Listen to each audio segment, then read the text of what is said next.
Do you ever get sad?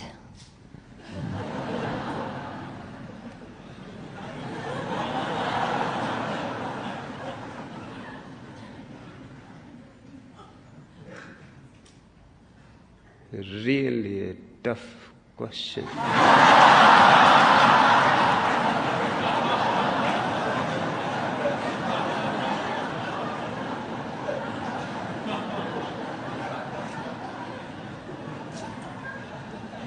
Yes and no.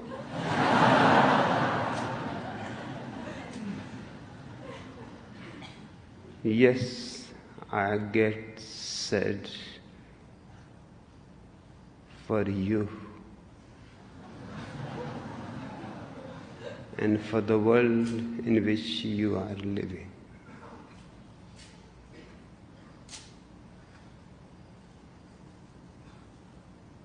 You are not aware that you are amidst a vast madhouse.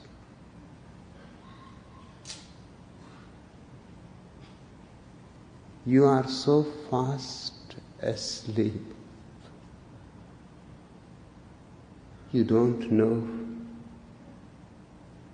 what is being done to you, to others.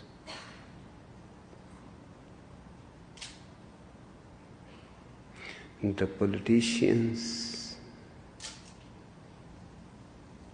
make me sad because they are the ugliest animals on the earth.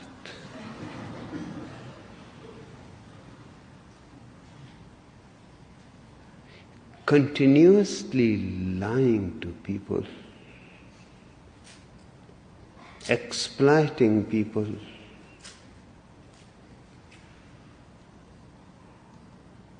humiliating people.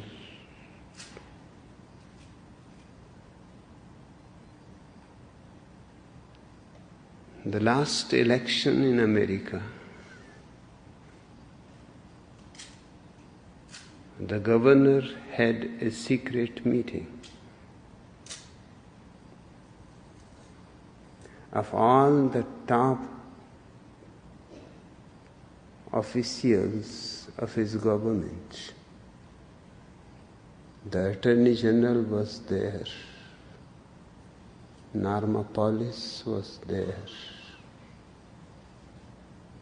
And everybody who means anything.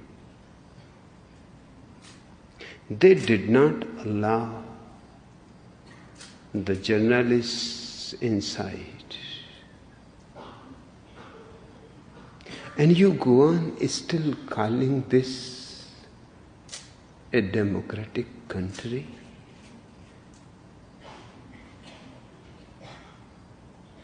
They were deciding my people,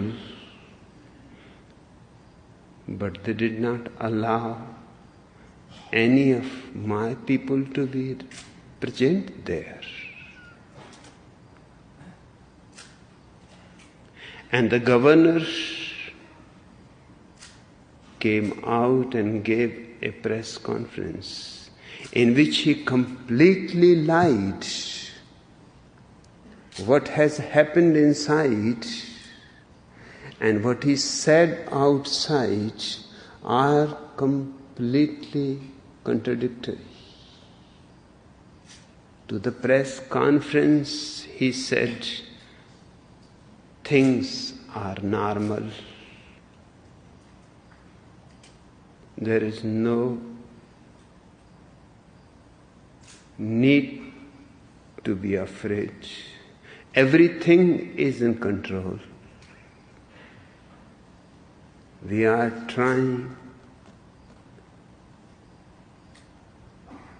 The Rajneeshis to calm down. I don't know how he was trying to calm us down. He never came here. He never sent a message to us.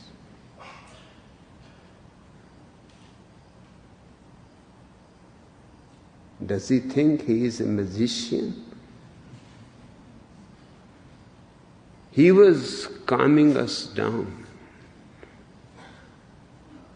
And he said he is trying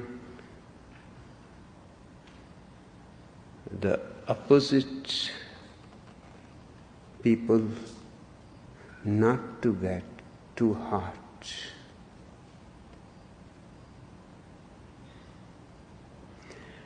Inside, everything was different. Now the confidential file has been found. He was thinking it has been burned. But in this world, impossible things also happen.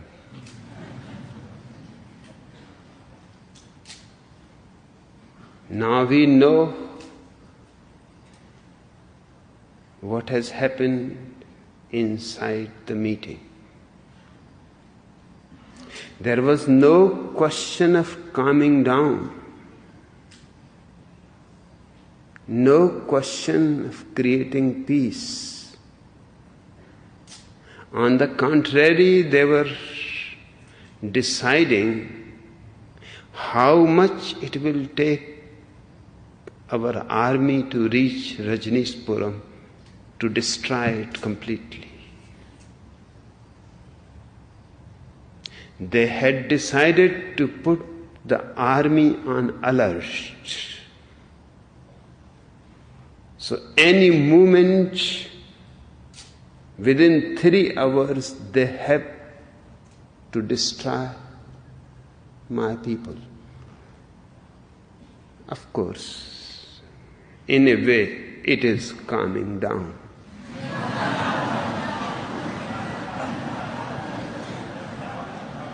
If you are not there, there will be calm. It has been calm here in this place for many decades. But that calmness was death. There was only one house.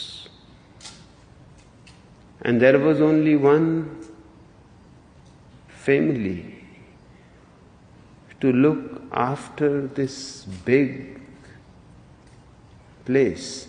It is 126 square miles, 3 times bigger than New York.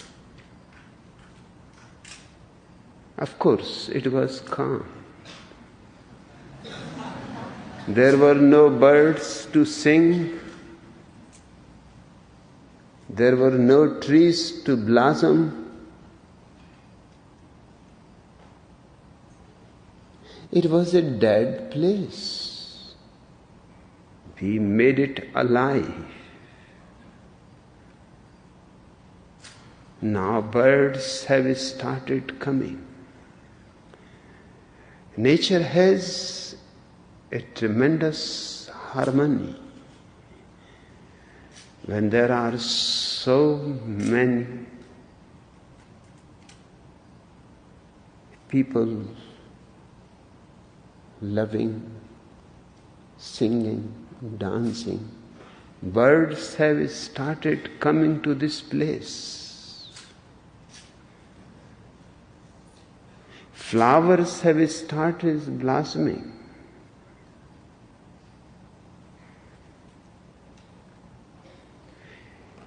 But it is not noisy. It is not hot in his sense. You cannot find a cooler place in the whole world. Of course, the sun is hot, but that is not our fault. But the place is cool, calm. There is no disturbance. In these 4 years, there has been not a single fight. But they want to destroy this calmness. They would love to have a dead place, the serenity of a cemetery. There is serenity in a garden too.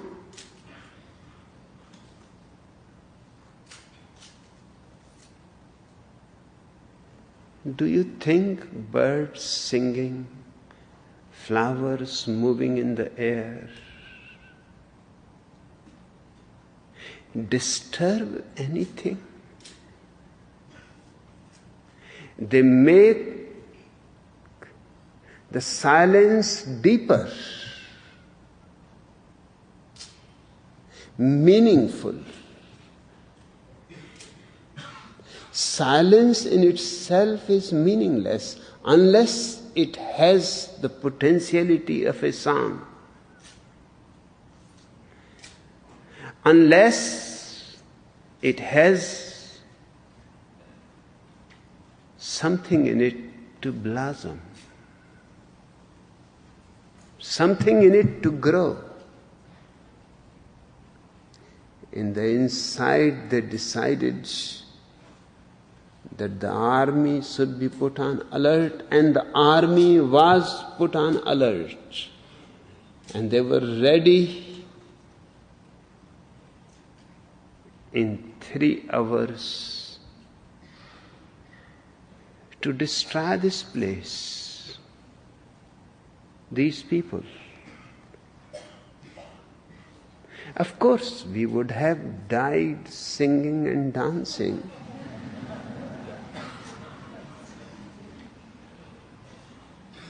We would have made a history.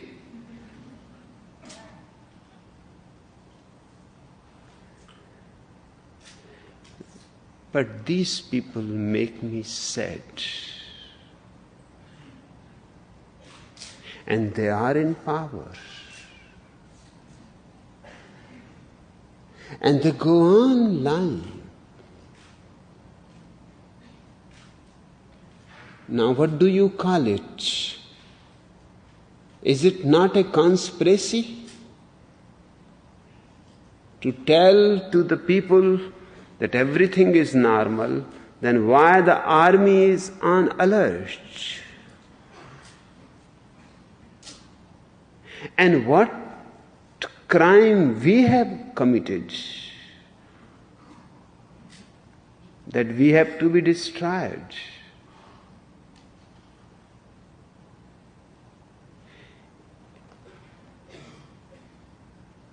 Just the other day, the information came to me that whenever in California there is a boxing match, the University of California has been researching about it, and they have found that whenever there is a boxing match in California, the murder rate for few days goes 13% higher than normal.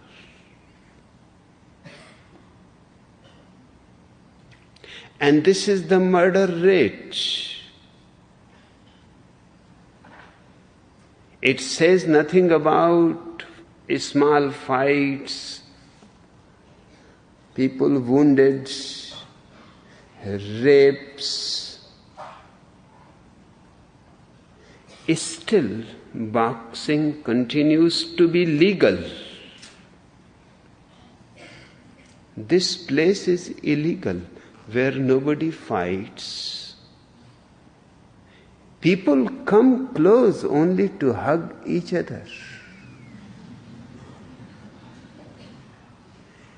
This small life and this beautiful life is not to be wasted in fighting. That's why I say yes.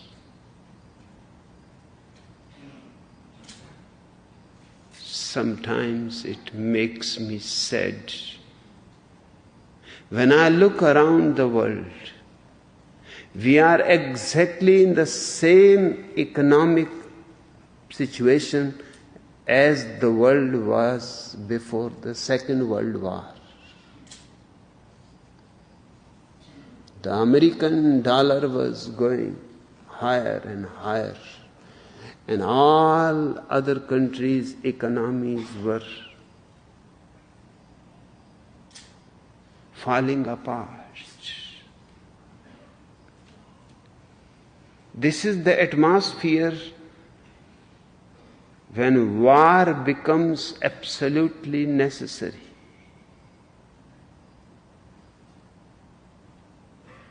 When I was in India, the dollar was 7.5 rupees worth. Now it is 20 rupees worth. 3 times higher. The same is the situation in Germany, in England, in Holland, all over the world.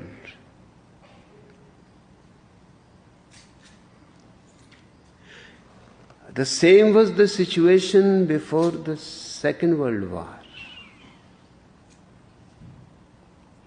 You cannot live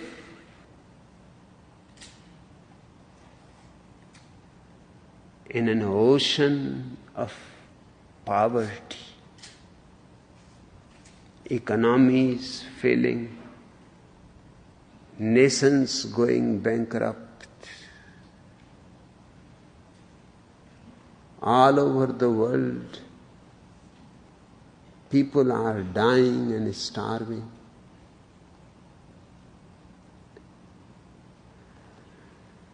Sooner or later, this euphoria of American dollar will backfire. It will become an absolute necessity to start the Third World War, to divert people's minds .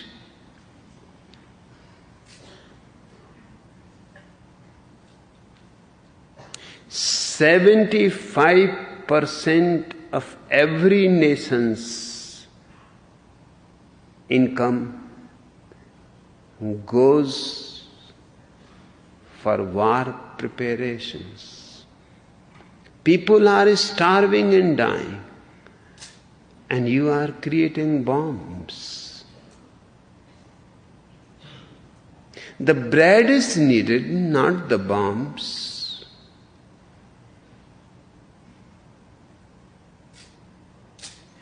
Cannot you see the insanity?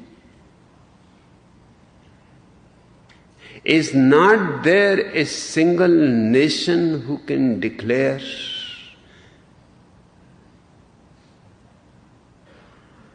that we are going to stop creating nuclear weapons at the risk of being defeated? In any way, a country like England, which has lived for 300 years in great luxury, exploiting the whole world, now the empire has disappeared. England is dark, dismal. There is no hope. And still they are putting all their resources in creating nuclear weapons, knowing perfectly well that they can never be again a world power.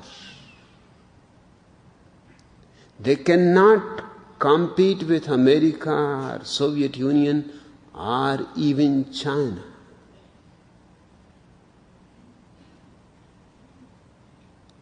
When you are not going to be a world power, even with nuclear weapons you will be defeated and destroyed.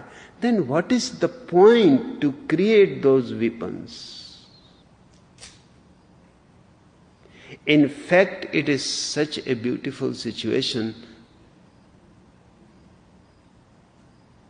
that you can dissolve all defense measures. You can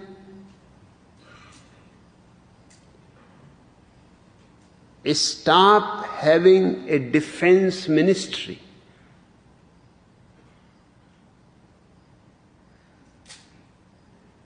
There is no need.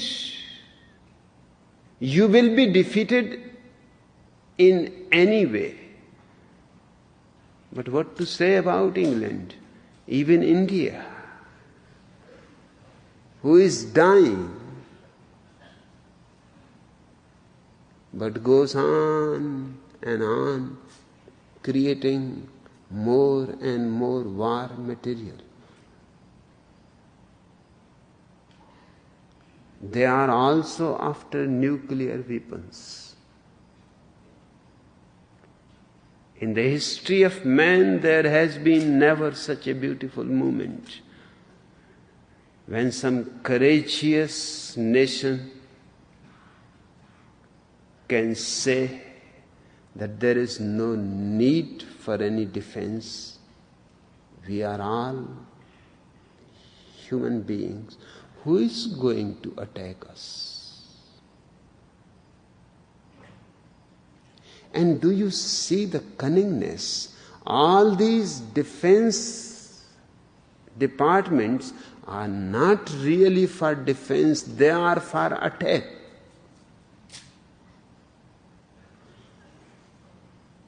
Adolf Hitler attacked the world, but he had no department for attack.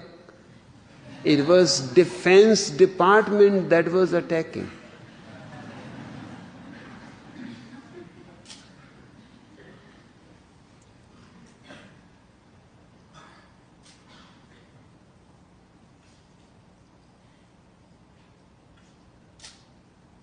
But the world will be going more and more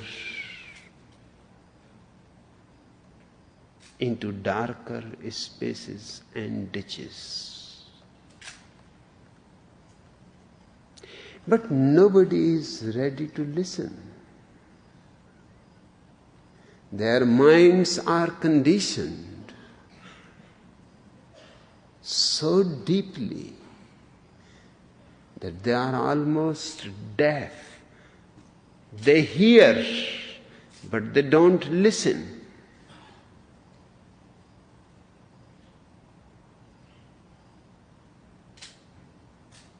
Just I heard one clergyman from Europe is here.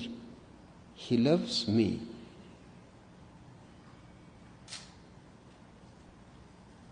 He has been coming to all the celebrations. But because I said something about Mother Teresa, he became very upset.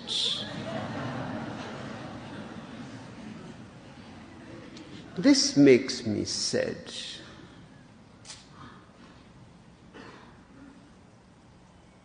Why he became so upset? Can't he understand a simple thing, that Mother Teresa is helping poverty to increase in the world? And poverty ultimately means war.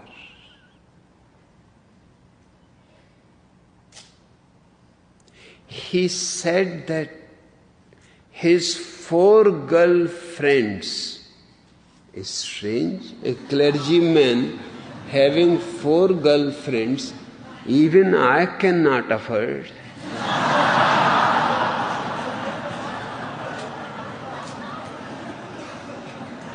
And nobody is there to prevent me.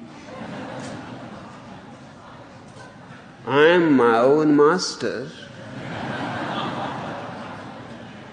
I don't accept any orders from anybody. Four girlfriends of his has been to Mother Teresa, and they all said that she is a nice woman.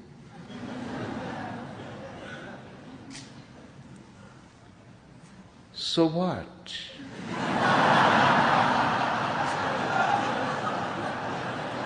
There are millions of nice women, far more nicer than Mother Teresa.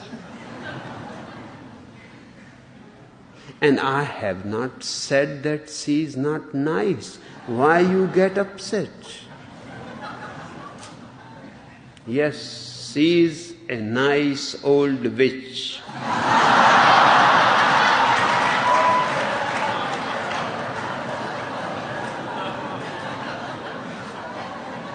Now get upset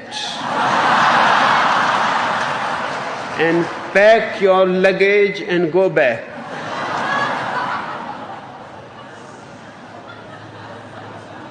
Your love for me was of no worth.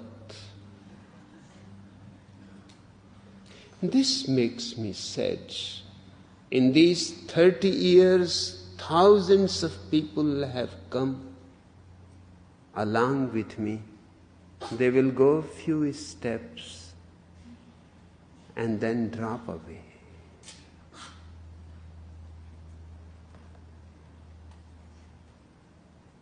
They had the potential.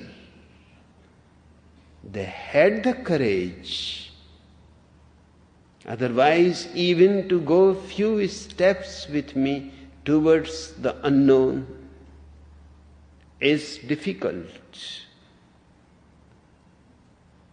But after a few steps, why they dropped out?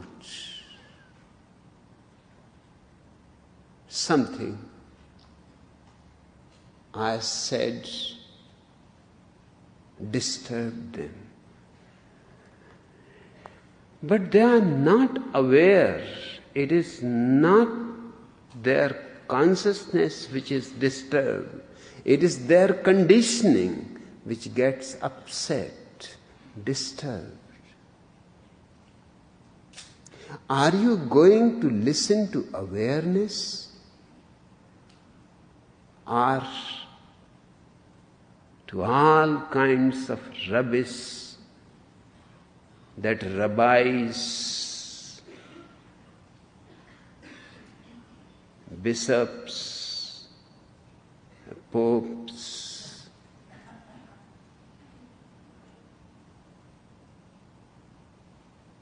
mothers and fathers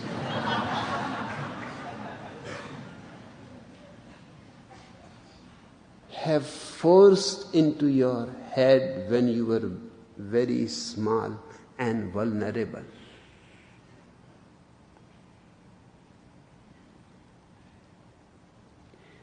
I sometimes feel surprised why you call Mother Teresa mother, and why you call Pope father. Popa in Italian means father. Instead of calling him Pope, start calling him Popa. That sounds better.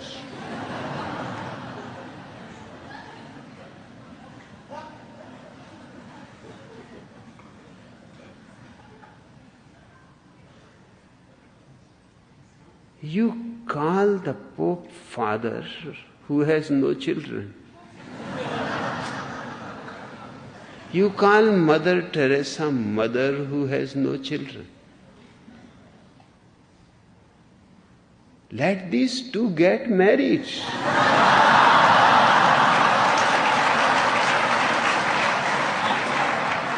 And put them on pills. Because we don't want their progeny. Enough is enough.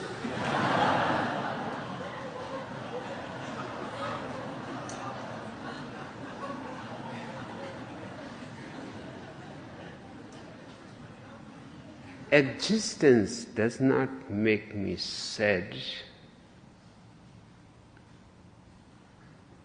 My own inner being for 3 decades has never felt a single moment of sadness for myself. I have completely forgotten the strategy how to be sad.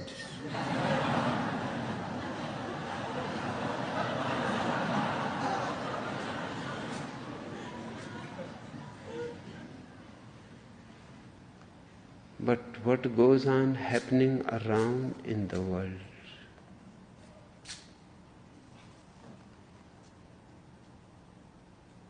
Just brings tears to my eyes.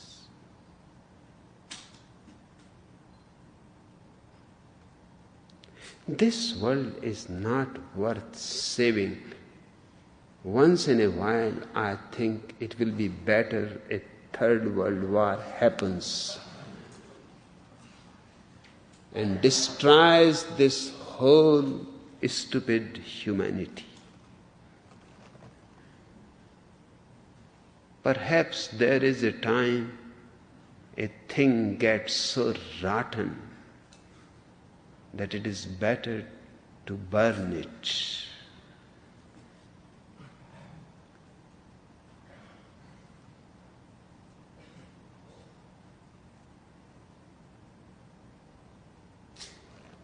Consciousness is eternal. Even if this earth becomes without human beings, I don't see any problem in it. There are at least 50,000 planets in the earth where life exists. Your consciousnesses will move into other planets.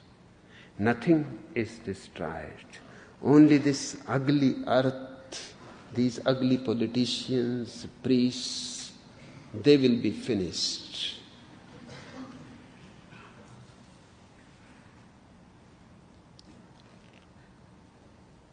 This makes me sad.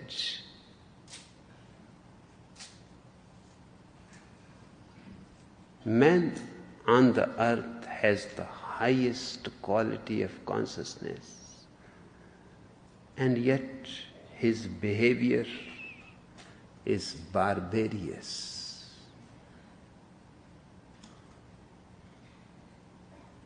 And everything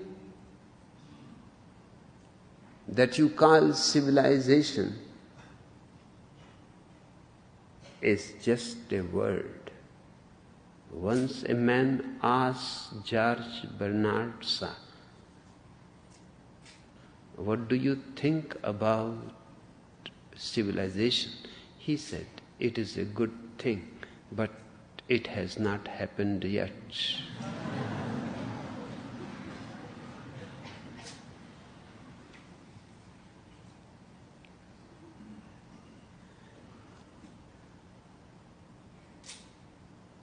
What the religions go on doing around the world makes me sad. They go on making you more and more idiotic. Their basis is faith. They force every child to be faithful, a believer, and if possible to be a fanatic believer.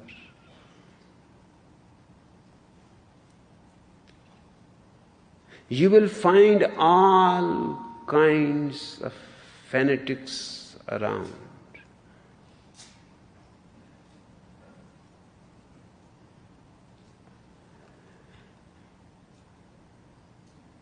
Even if you don't want to be delivered,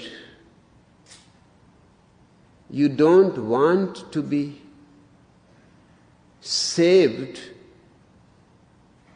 they will force you to be saved. There are Christian sects who are self-appointed saviors. Who gives you the authority to save another?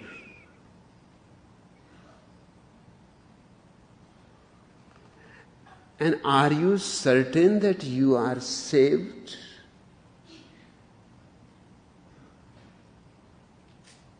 Your face, your eyes does not give any proof of it.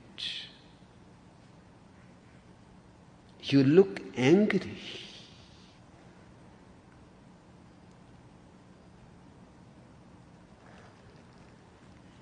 Even a nice man like Jesus was an angry man.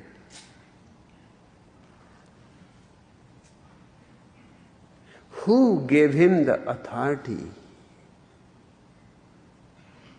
to beat the money changers in the temple of Jerusalem and throw them out? Self-appointed judges.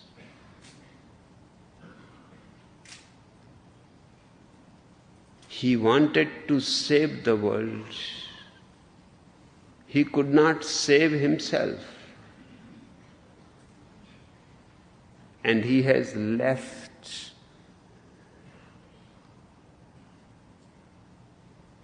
an ugly heritage which goes on growing like a canceric growth.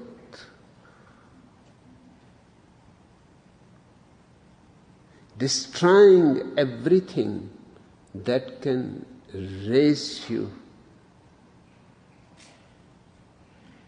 to beauty, to truth,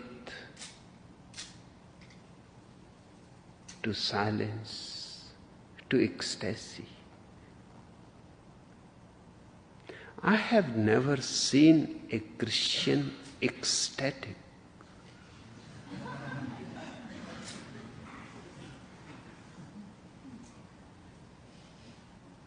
Even Jesus was not ecstatic.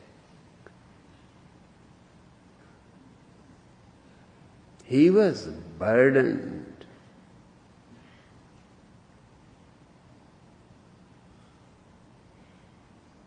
And continuously having hallucinations.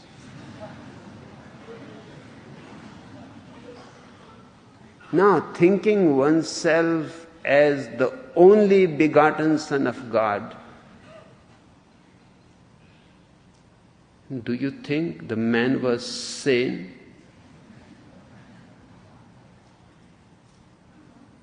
Thinking that he is the only real messenger bringing truth to humanity, do you think this man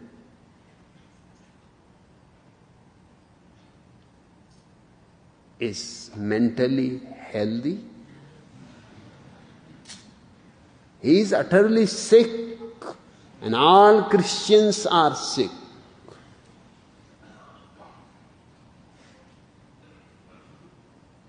But it is not only the Christians. The Hindus are in the same boat. The Mohammedans are in the same boat. their names and their theologies and their scriptures are different. But the basic madness is there.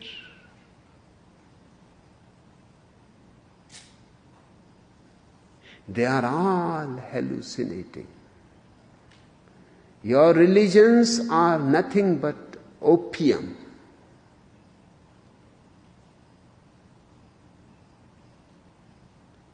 Drugs are prohibited, and the greatest drug is your religions.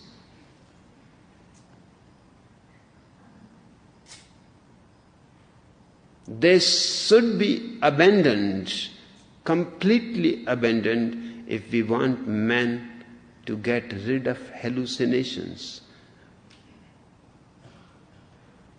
Otherwise, people are hallucinating that soon they will reach to heaven and all the angels will be there dancing and singing Alleluia.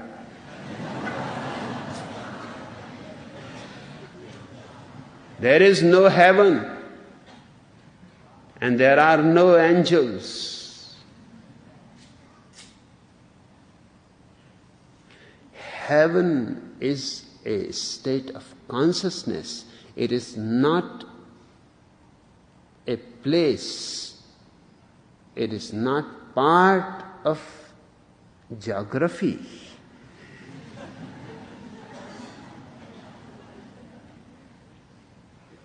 Otherwise, there will be very much confusion. In India, if you ask the Hindus, where is the hell? They say, just under us, deep down. But if you make a hole from India deep down, you may enter Oregon.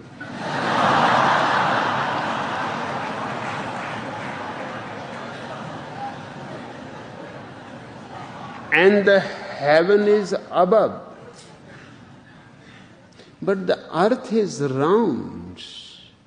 Everything is above. And everything from some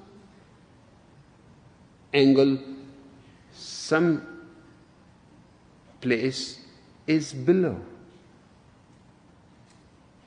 The Hindus' hell is your heaven.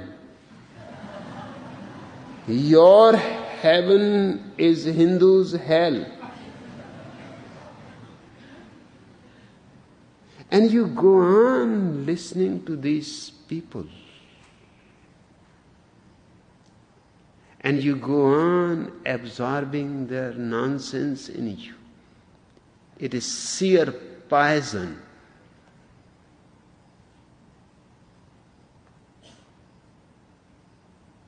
The politicians, the priests make me sad. They are all programming your mind and changing it into a computer, a mechanism.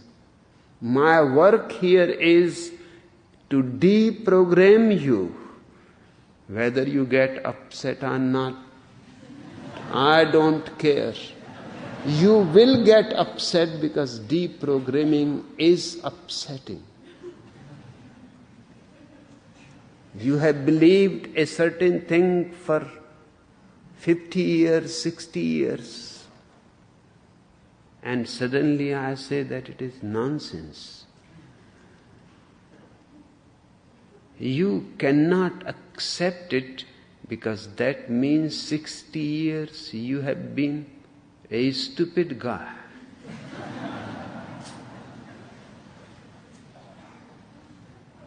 But if you have guts and intelligence, it is still time to get out of the rut.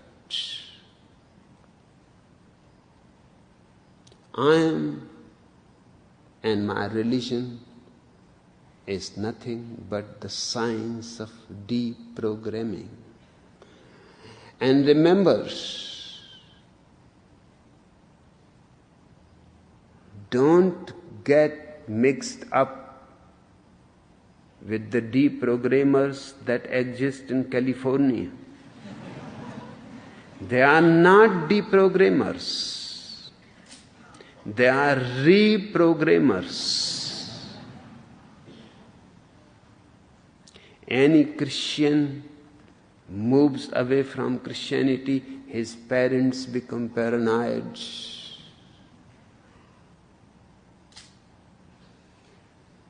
They force the person to those so-called deprogrammers.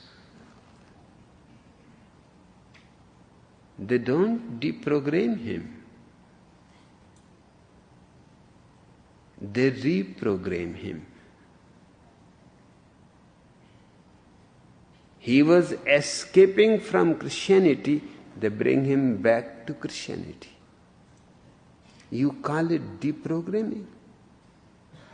Deprogramming means you are simply left without any program. You are left without any religion. You are left without any theology. You are left alone to be yourself, an individual.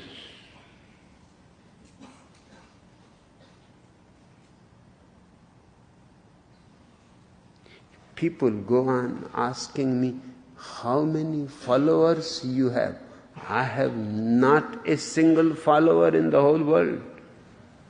Because my whole work is to destroy followers, and to create courage in people so they can stand on their own and be individuals.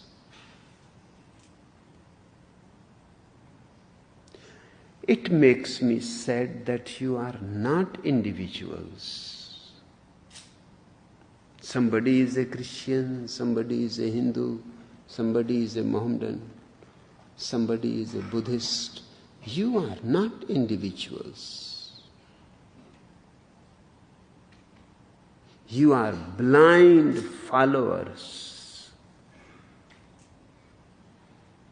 programmed by other blind followers.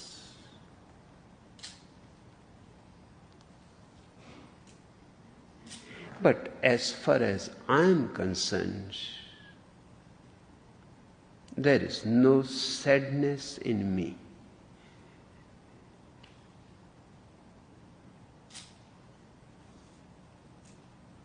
Day and night, I am in absolute bliss.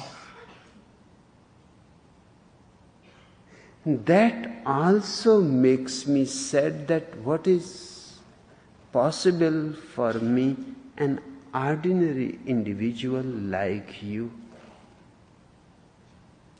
why it cannot be possible for all. I do not claim any speciality. I do not claim that I am the only begotten Son of God.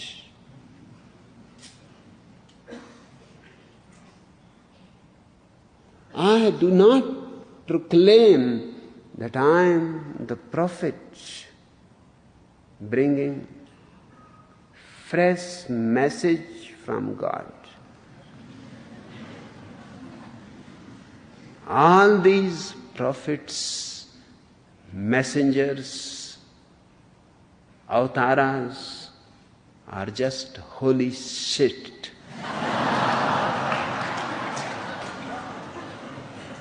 Of course, it has been clinging to you so long that when I start hitting you hard so that this holy shit drops, you get upset.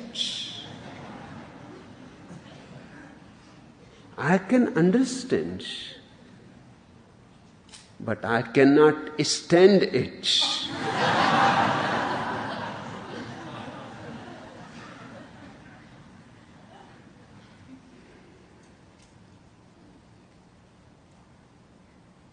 Please comment on this statement by John P. Markan.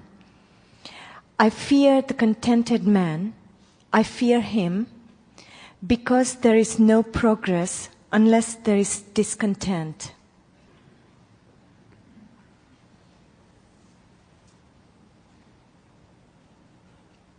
I do not care whose statement is this.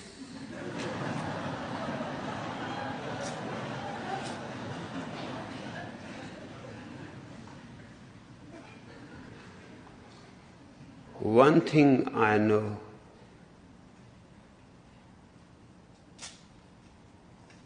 that discontent certainly makes you speedy.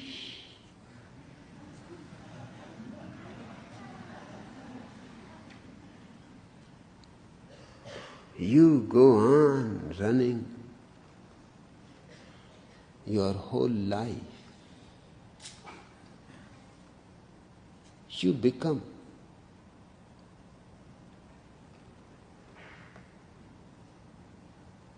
just a vehicle that goes on moving faster and faster.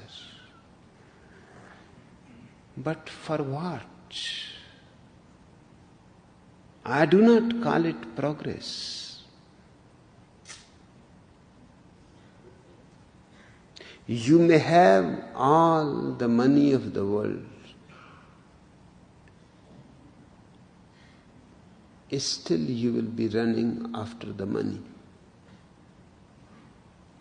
You may have all the knowledge and still you will be running after more knowledge. Because in every dimension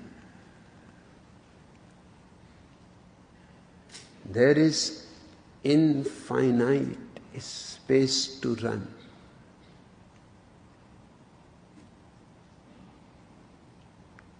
I have heard a man and his wife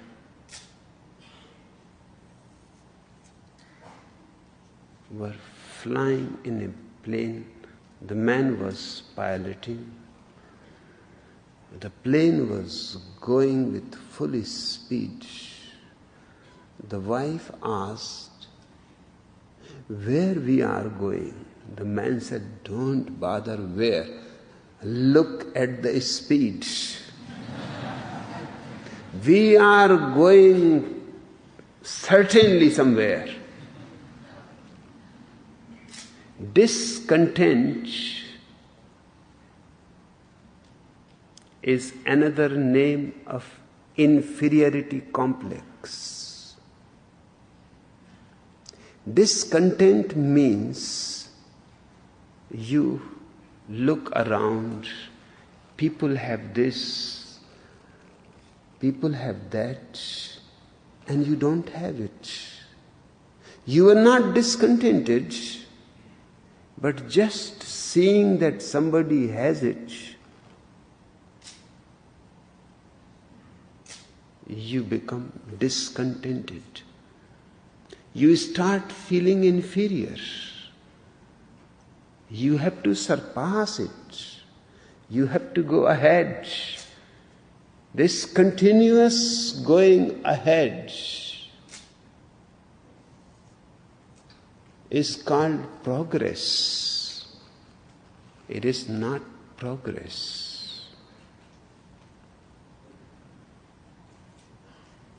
And this kind of progress begins even before your birth. When a man makes love to a woman, the living cells that he releases into the woman's body start running. Progress begins there. Because in a single love-making, millions of living cells are released. They must have been feeling imprisoned in the man. Whenever they get the chance,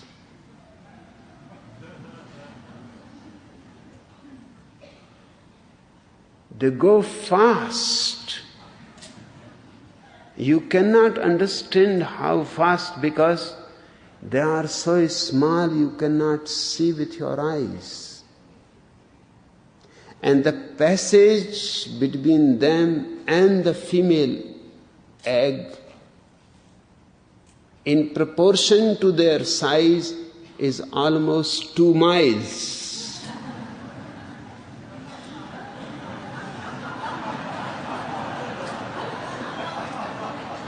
And their life is very sad. They are almost on their deathbed.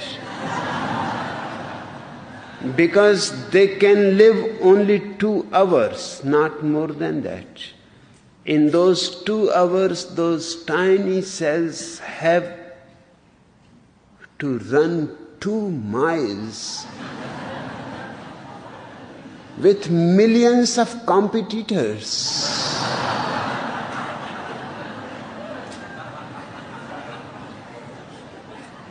And only one will reach to the female egg. Sometimes it happens 2 reach at the same time. That's why twins are born. Because once the female egg opens and receives a male cell in it, it closes. Then all those millions progressive people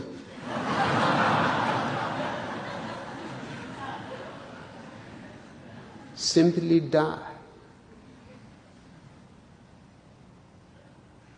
If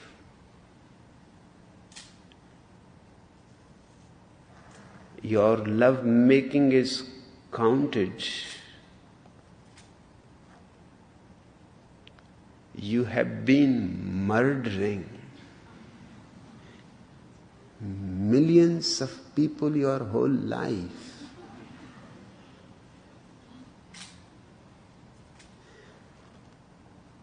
And don't think that the celibate monks are not murdering.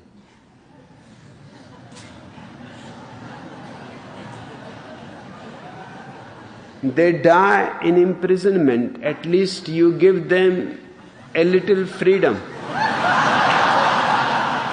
a little democracy, a little chance to progress. The celibate monk, Catholic or Hindu, does not allow those poor people to get out of his body. Yoga has methods how to go on preventing them from getting out of you. They go on dying within you because you are eating, you are getting nourishment, and it is a natural process. The body goes on. The body knows no religion. The body goes on doing its function. It is programmed by nature, not by any priest. It will go on creating new blood cells. It will go on creating new semen cells. It will go on creating everything that the body needs. But when new living semen cells are created, the old has to die and vacate the place. The new ones have come. The new generation has come and the old generation has to go. There is not much space for all of them to coexist. When you think of progress, it starts from your love making, a mad race. And where you end with a woman.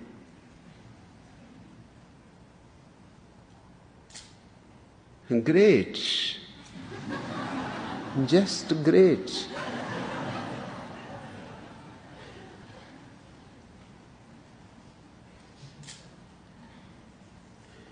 And then the whole life, it is the same story. People are running for power. People are running for money. People are running for respectability. People are running for everything you can imagine. And where they end up, even if you reach to the last rung of the ladder, there is no such thing. Just for argument's sake, I am saying, even if you reach to the last rung of ladder, what you will do then?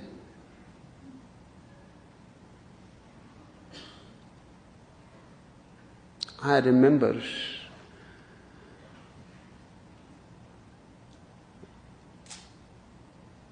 I was driving and a dog started following my car, chasing, hard, really progressive, very discontented. But he was not acquainted with me. He must have chased other cars. I stopped the car. The poor dog was huffing. His tongue was hanging out. I stopped the car and asked the dog, "What now?"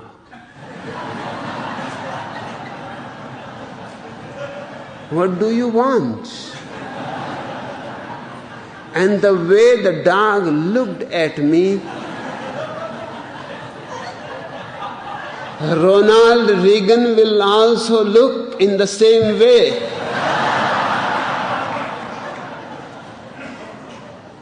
Even if you become the president of a country or a prime minister of a country, so what?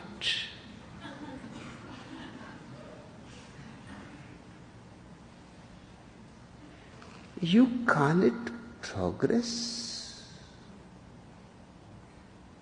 It is obsession with speed.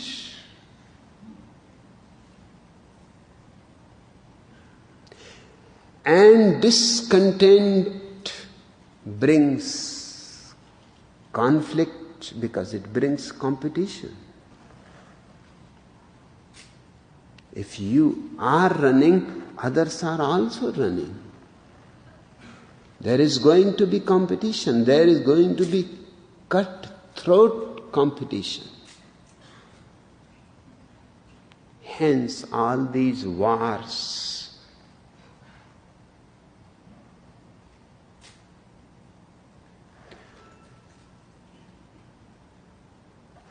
The Polak Pope is reaching to the Christians around the world with the message that drop your antagonism with the Jews. The Christians cannot understand. For 2000 years they have been killing Jews.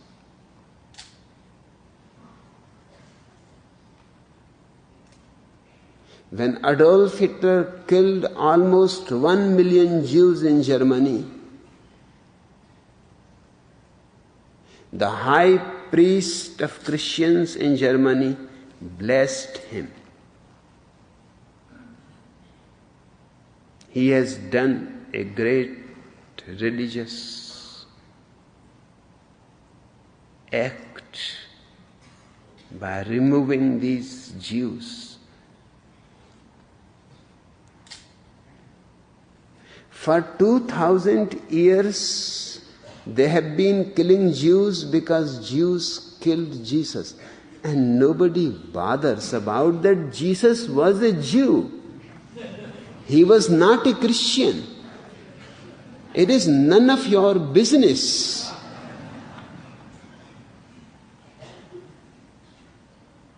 If Jews want to kill another Jew, it is their internal affair. Jesus never claimed that he is a Christian. If he had claimed that he is a Christian, he would not have been crucified. Then who bothers? Jews were upset because he was saying he is their Lord.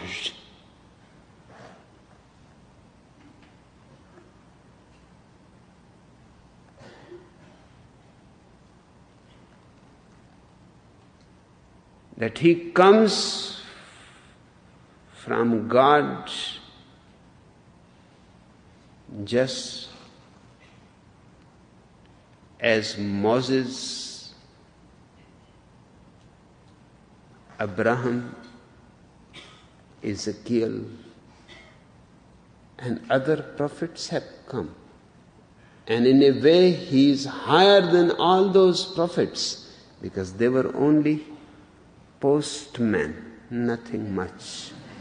He is the only begotten Son. This Jew naturally was going to be killed by the Jews.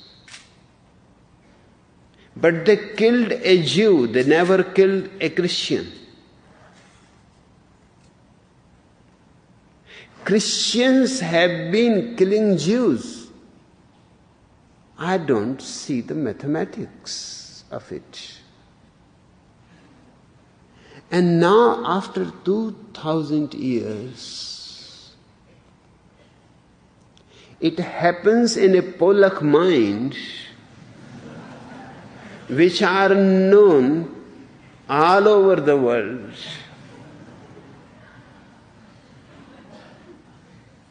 That anything like mind does not exist in them.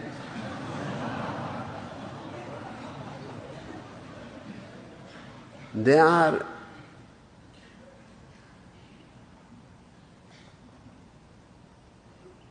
empty bottles of alcohol.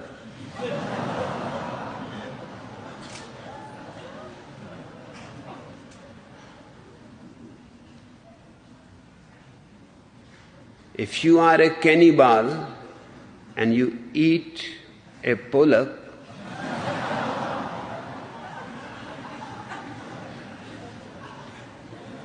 you will know what I mean.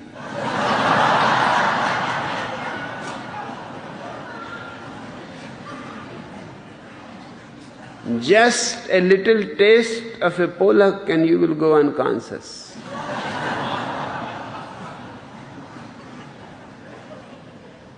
This Polak Popa is trying to create a bridge, a communication with the Christians. Why?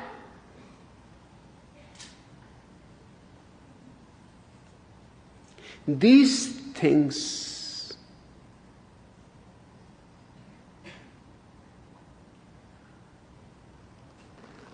are not religious. These things are political.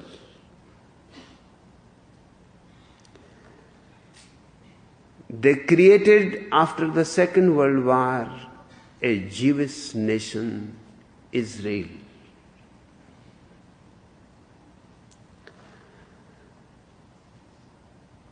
Jews think Americans, British and other allies who were all Christian have done a great favor to them. It is not so. It was a very cunning strategy. Israel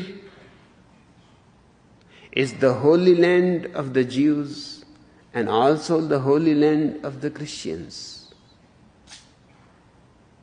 It has not been in existence for centuries because the population is Mohammedan. There was no Israel before 1945. There used to be a nation, Palestine, which is no more anywhere, simply disappears. Christians could have taken possession of Israel, but they were aware that if they take possession of Israel, then Jews will be against them all over the world. And Israel is surrounded by Mohammedans. The whole Middle East is Mohammedan.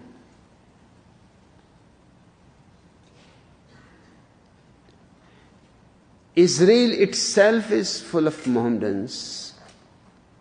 It will create a conflict, a war, a continuous war between Christians on one side and Jews and Mohammedans on another side.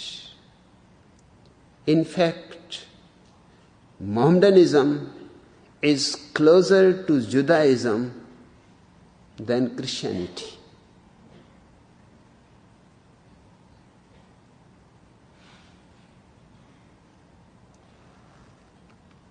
Much of Mohammedanism is borrowed from Judaism. To avoid this situation, Jews against them, and the politicians could not do that, because if the Jews are against the Christians, then who is going to donate for their election funds? It would have been disastrous, particularly in America.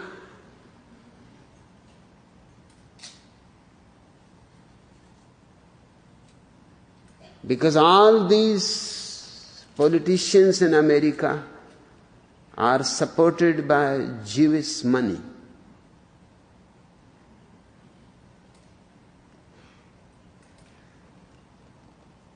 And it was in the hands of America because American forces were there in Israel to hand over the country to anybody either to Christians or to Mohammedans or to Jews.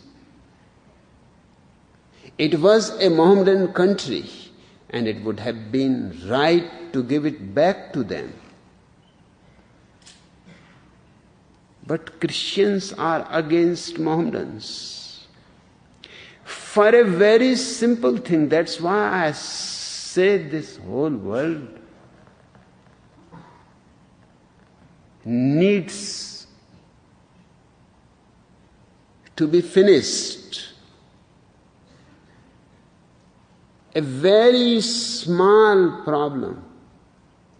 Mohammedans accept Jesus as a prophet of God, but not as a son of God. And they are very logical about it. Where is the wife? There is nobody else than the Holy Ghost. And nobody knows about Holy Ghost to what sex he belongs. Is he male?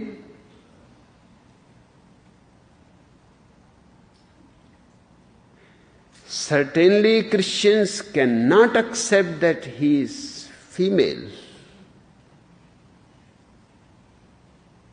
Because to raise woman so high that she becomes part of Trinity, the highest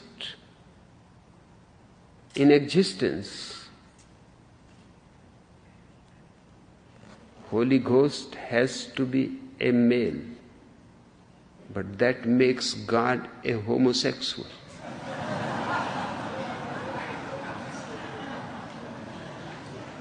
And homosexuals don't produce children.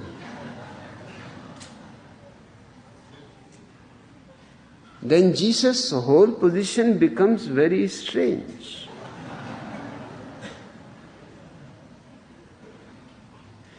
Hence, Mohammedans say Jesus is a prophet, a messenger of God, but not a son of God. God has no relatives. This is the only difference. And Christians and Mohammedans have been killing each other for 1400 years. These things should be laughed at, not fought for.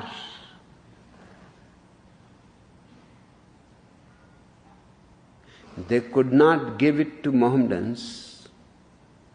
The country was Mohammedan.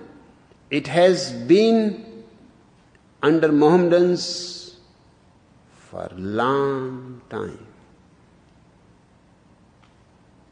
They could not keep it to themselves, because that will create two enemies, Jews and Mohammedans. They found a very political and cunning way. They gave it to Jews. In that way, they created a bridge between Jews and Christians, a friendship. Avoided one enemy, the Jews. Avoided the other enemy, the Mohammedans, and very cleverly put Jews in such a bad condition that they will have continuously to fight with the Mohammedans. Nobody can see any end, because the country is Mohammedan, belong to Mohammedans.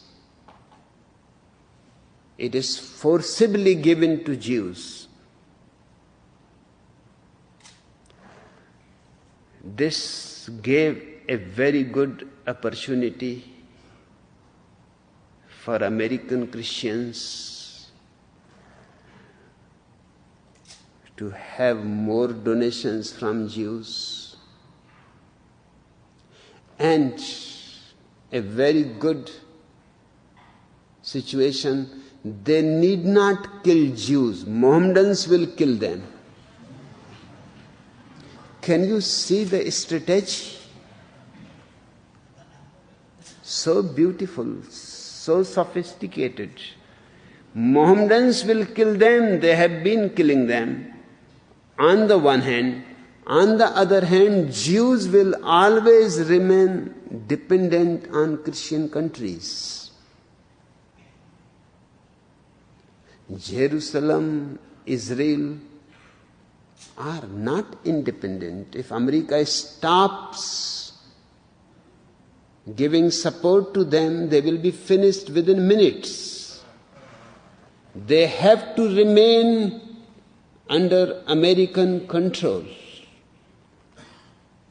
Israel is nothing but a slave country of the Christians. And it will have to remain, otherwise Mohammedans will kill it. American politicians have done a good job.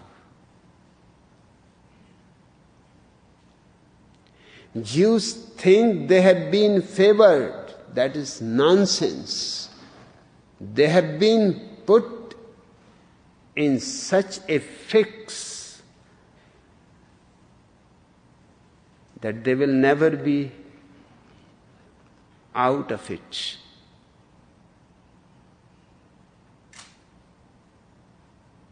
And Christians have made a great step of absorbing them. That has been the desire of Christianity, to absorb the whole world. This hand of friendship is not a hand of friendship. It is a hand that wants to destroy you.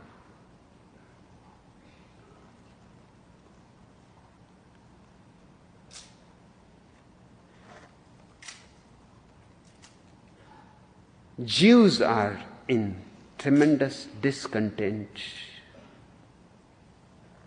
Mohammedans are in tremendous discontent. Christians are in tremendous discontent. Whoever has said that discontent is needed for progress, humanity has been in discontent for as back as you can imagine. What progress has happened? Yes, you have better roads. You have better machines. You have high technology. But you don't have a better man. And your high technology, your nuclear weapons, your so-called good roads, beautiful buildings, without a good man, are just dangerous. Not only useless, very dangerous. It is giving a naked sword into the hands of a child. Man remains retarded. And he is being given nuclear weapons. I have heard when Ronald Reagan became the President of America,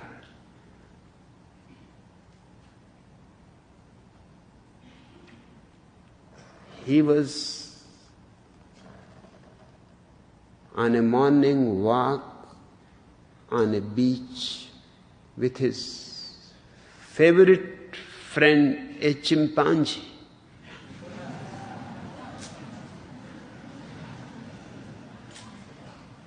Great progress is happening. Chimpanzees are friends of presidents. One man sitting there on the beach was very much puzzled. He said, "President, sir,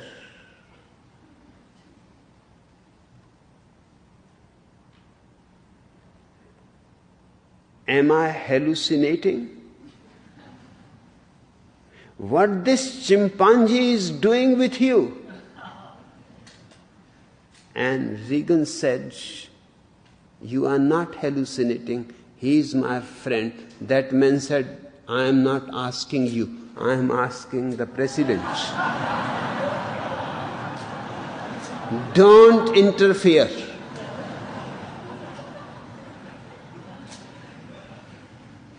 In the First World War, for the first time, psychoanalysts were employed by the governments to know the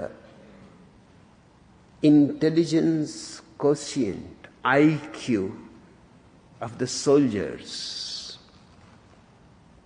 And it was a shock that average man's mental age remains nearly close to 14 years. He may be 70 years old, but his mental age is not more than 14. It may be less. What progress has happened? You have not been able even to keep a synchronicity between man's physical age and his psychological age, and you call your world a civilized world where everybody is retarded.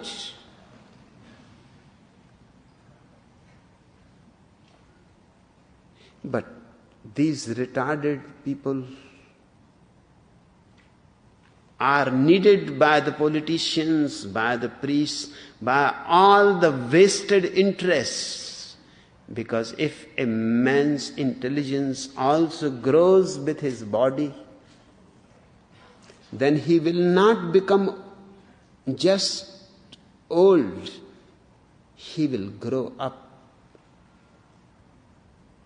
His old age will be a beautiful experience, and he will be able to drop all conditionings which have been forced upon him.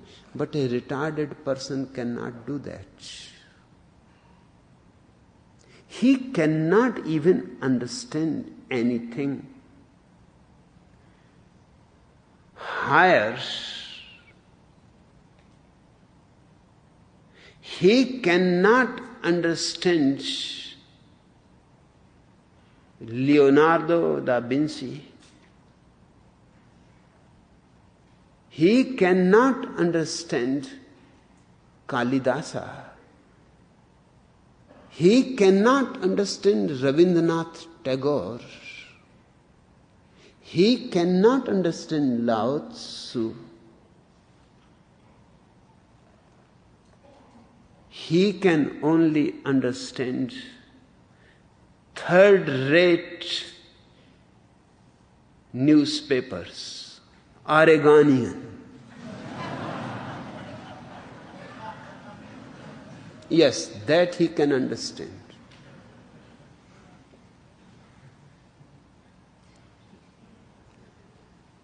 He can follow a man like Reverend Jim Jones.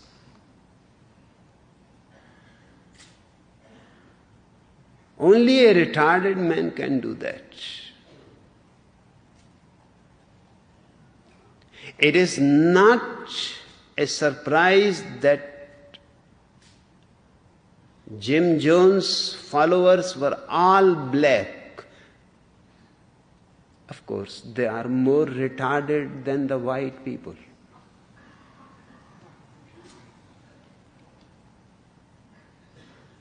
Uneducated, they have lived in slavery for so long. Humiliated, they are not first-rate citizens. They have not been treated as human beings. If Reverend Jim Jones had not a single white man as his follower, those who died, committed suicide in Jonestown, were retarded people. A man of intelligence would like to love, to live, to laugh. A great opportunity has been given by existence. He will like to drink out of it to the fullest.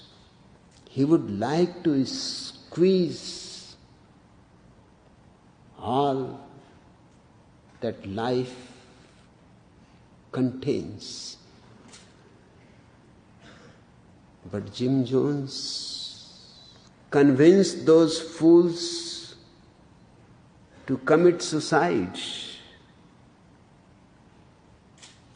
Of course, Christianity has the ultimate responsibility of it, because Reverend Jim Jones was an ardent Christian priest.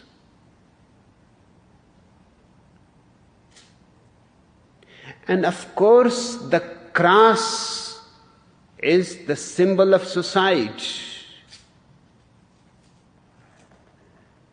And the whole teaching of Christianity is not for living joyously.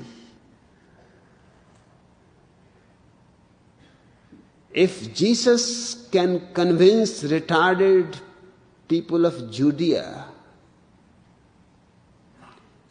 that when he will reach to God, soon after they all will follow him. He never defined how long is this soon.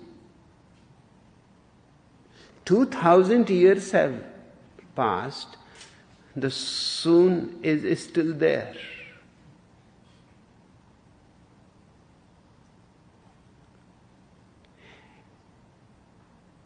Jim Jones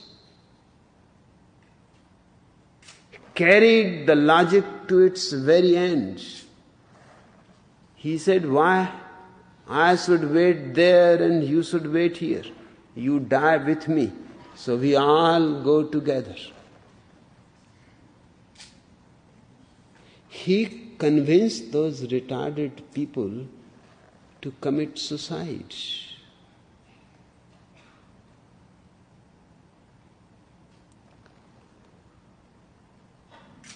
Retarded people can be convinced for anything. Retarded people are being convinced to go to Vietnam to kill innocent people who have done no wrong to you. They can be sent anywhere, can be convinced to do anything. Japan had suicidal soldiers a separate division.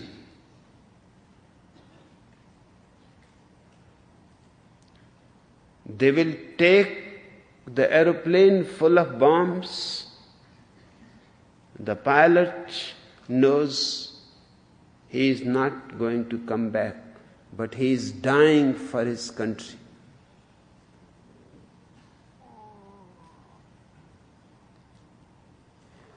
Only retarded people can be convinced to die for a country. What a country is. Where is Palestine? And for Palestine, people have been dying. Countries exist only on the map. The earth is one. That's why I say Rajneeshpuram is not in America, not in Oregon.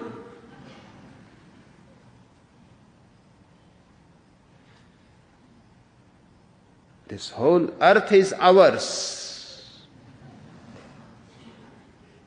Rajneeshpuram is the capital of the whole world.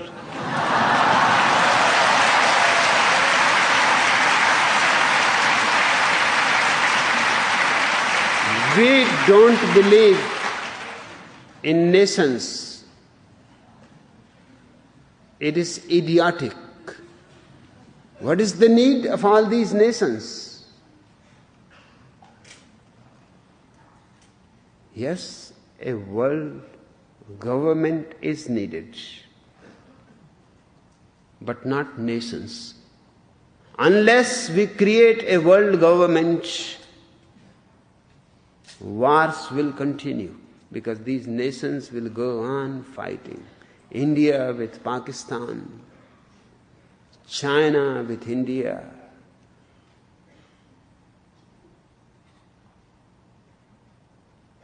The war will continue somewhere or else. The only way to stop war is not what the pacifists go on doing, carrying posters and processions. There are few people who enjoy it.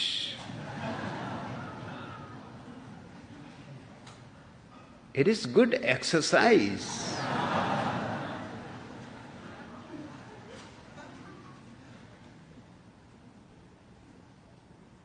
And they are boiling because of discontent. So it is good way to shout slogans. It releases something in them. But these pacifists are not going to stop the war that is just on the horizon. Any moment, any chimpanzee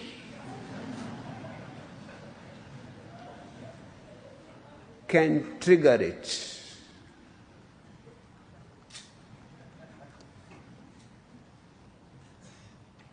Tomorrow is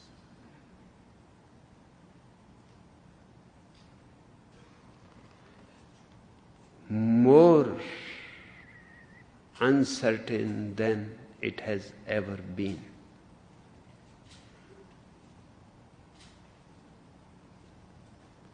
The next moment is more uncertain than it has ever been.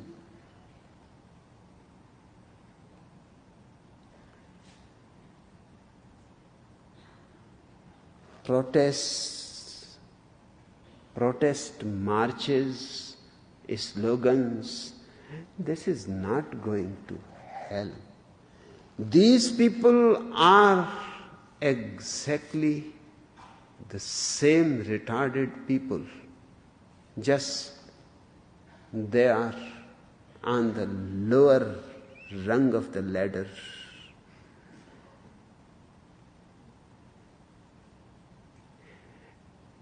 I have been watching these pacifists and their processions, their shouting and their slogans. It does not give the sense of peace. These are warmongers. Perhaps they are ready to fight for peace. There is only one way. Nations should disappear.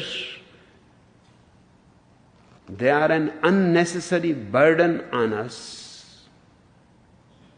The world can easily be won. There is no need on the map of different colors. If the world dissolves the nations, whom you are going to fight? And if the world becomes a little more intelligent,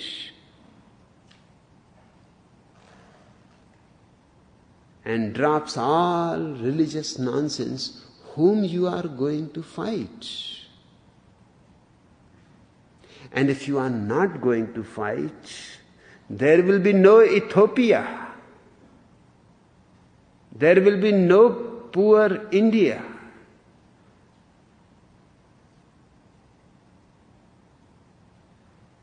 Because all your energy, all your money, all your resources are going into war efforts. They will be free.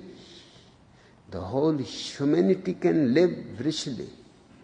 People ask me what you are doing for Ethiopia. Whatever I am doing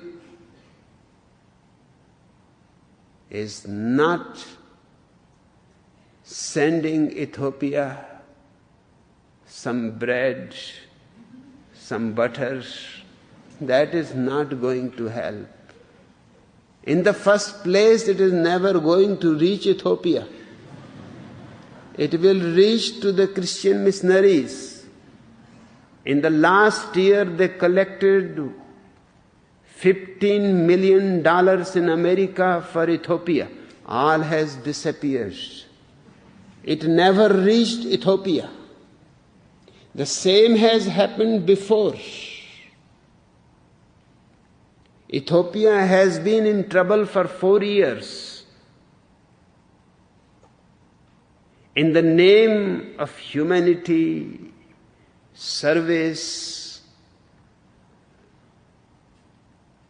these missionaries collect the money and swallow it.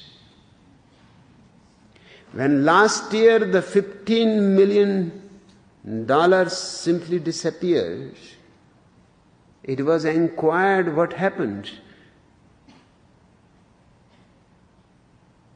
The Christian missionaries said they did not want to send the money to Ethiopian government. So they found a French agency to distribute the money, food, clothes to the starving Ethiopia.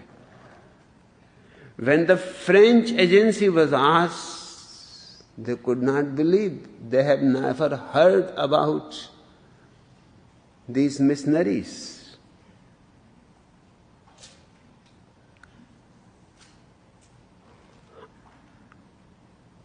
Ethiopia will be there. More Ethiopias will be there tomorrow.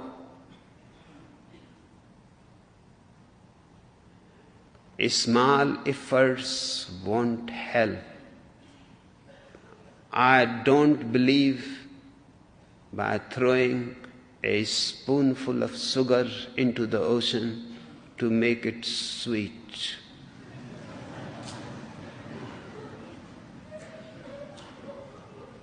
I am not retarded.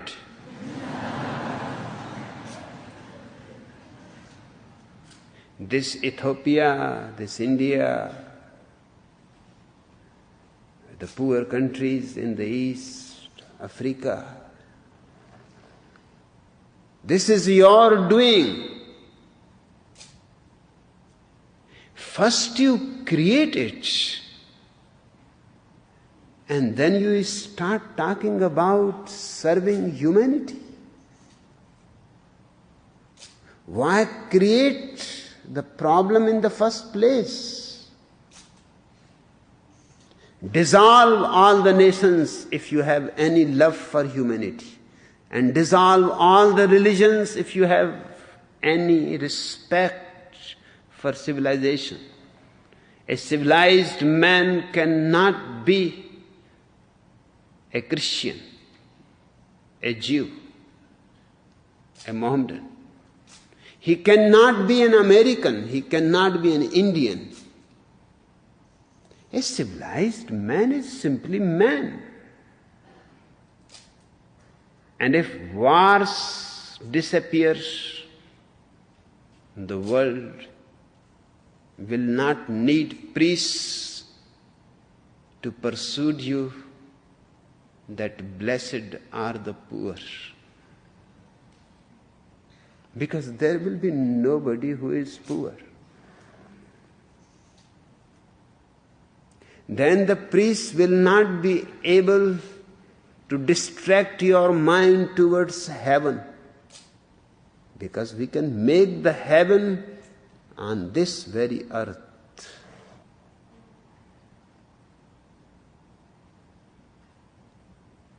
If God has thrown out Adam and Eve, do tit for tat. Throw him out. We will make the Garden of Eden here.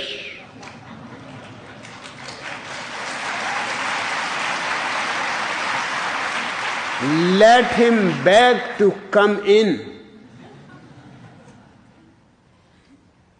Why you should pray and beg that we should be accepted when we can create paradise here? But these politicians, these priests, go on diverting your energies. They are diverting science towards war. Now science has come to a point that it can make this earth so beautiful, so comfortable, so lovable, that there will be no Jonestown. Nobody would like to commit suicide. It is a scientific research that man's body has an inner capacity to go on renewing itself. Of course, for 70, 80 years, and in rich countries for 100 years, and in some countries even to 200 years, the body remains young. Just we have to put our scientific intelligence in the service of life. Up to now it has been in the service of death. Man can live forever on this earth. There is no need to search for an eternal home beyond death. That is just a consolation to you.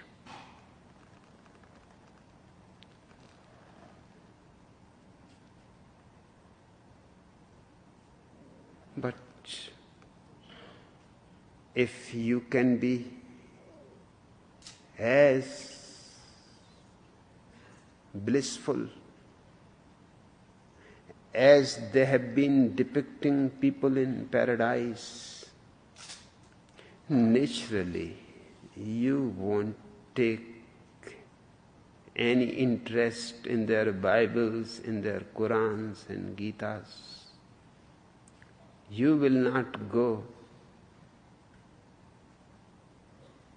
to confess your sins, because there is no sin. Just people need more understanding.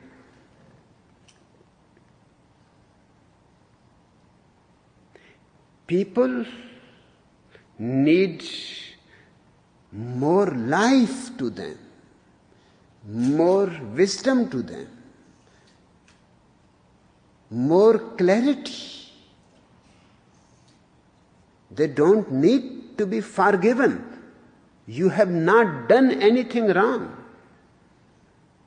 You have been doing only one thing wrong. You have been following idiots. God, who does not exist, may forgive you. I cannot forgive you for that.